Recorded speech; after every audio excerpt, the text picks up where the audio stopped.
그런 간첩죄를 예를 들면 개정하려다가 야당 민주당에서 반대했잖아요. 왜 그랬는지에 대해서 국민들에게 이제 그거는 야당이 답변해야 할 차례죠. 또 한 가지는 이런 것도 있다고 해요. 네.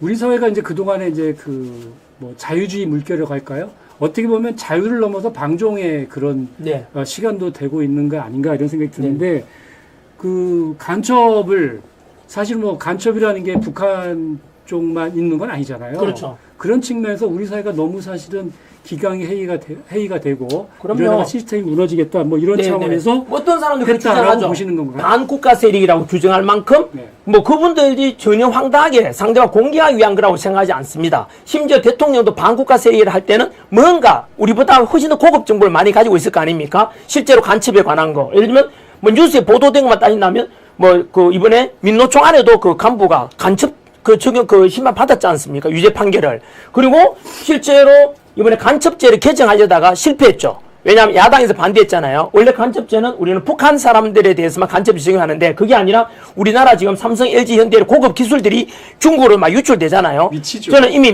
몇 개월 전에 작년인가? 되게 세게 선소리를 했어요. 뭐냐면은 우리나라 지금 이제 꼭 전쟁만이 우리 군사 총질만 전쟁이 아니고 지금 우리나라는 먹거리가 그 지하 자원도 없고 석유 한 방울 안 나는데 기술 제조업 강국으로 먹고 사는데 이 기술을 첨단 기술을 중국에다가 빼돌린다 또는 다른 나라에 빼돌린다 이거는 저는 그 당시에 이거는 놈들을 간첩죄 정해야 된다. 심지어 저는 매국노라 그랬어요.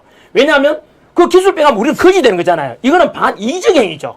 그래서 저는 북한뿐만 아니라 다른 우리나라 기술 빼가려고 하는 이런 나라들에서도 간첩죄를 적용하는 게 맞죠. 실제로 중국은 그렇게 하고 있습니다. 자기 기술을 외국에 빼가면은 간첩죄를 정해요. 그게 상응하게 우리도 당연히 기술 빼가려면 간첩죄를 적용하는 게 그게 뭐야 나쁘죠? 국가를 위해 필요하다고 하잖아요. 근데 실제로 이번에 간첩죄를 개정하려다가 반대했어요. 실제로 어떤 일이 발생했냐면 미국이 그 항공모함이 그 부산이가 들어와 있었는데 그거를 중국이 사진 찍었잖아요. 그리고 뭐, 아까 말씀드린 민노총의 그 간부가 그 유죄 판결 받은 거 보면은 그 사람이 뭐 했느냐면은 그 평택 미군기지 사진을 찍어요. 네. 그리고 공항인가 그 찍기도 하고 그러면 그게 노조와 뭔 관련이 있죠? 그게 노동자와 뭐 관련이 있습니까? 저는 그래서 그런 걸 볼 때 저는 저는 반국가단체 이런 표현을 안 씁니다. 사실상은. 하지만 대통령이 그런 표현을 썼을 때는 우리가 알지 못하는 뭐 국정원 정보라든가 더 고급 정보를 가지고 국가가 딱 잘못하면 이거 큰일 나겠다라고 판단했을 수 있다고 생각을 합니다.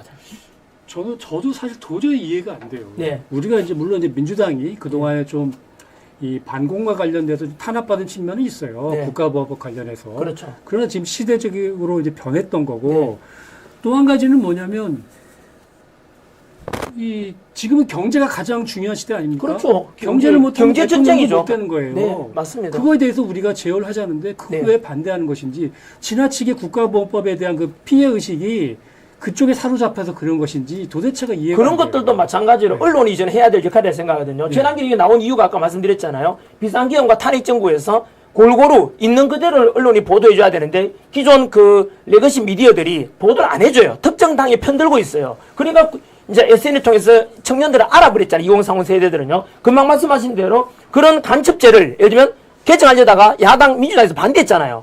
왜 그랬는지에 대해서 국민들에게 이제 그거는 야당이 답변해야 할 차례죠. 우리는 알아야 됩니다. 이런 거에 대해서. 왜냐하면 그전에는 사실 비상기업 계기로 해서 청년들이 또는 국민들이 깨닫는 게 뭐냐면 정치가 이렇게 중요한지 몰랐다. 왜냐하면 정치가 망가지면 경제도 같이 망가지니까 기존에는 우리가 뭐 탄핵이다 해도 또는 뭐 특검이라 해도 그냥 쉬쉬 먹고 살기 바쁘니까 넘어갔지 않습니까? 넘어가다 보니까 지금 이렇게 됐다고 저는 보거든요. 그래서 저는 국민들한테 뭐 아까 말씀드린 간첩법 개정하지 않습니까? 개정해서 그들에 대해서 간첩 적용해야 된다. 북한 이외에도 이적용이 하는 사람, 기술 빼가는 사람.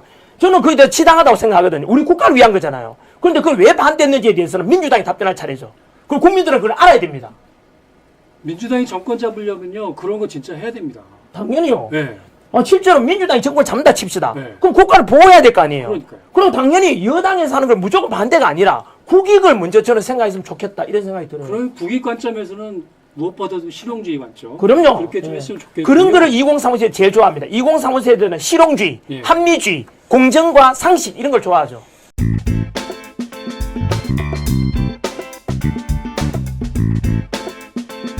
네.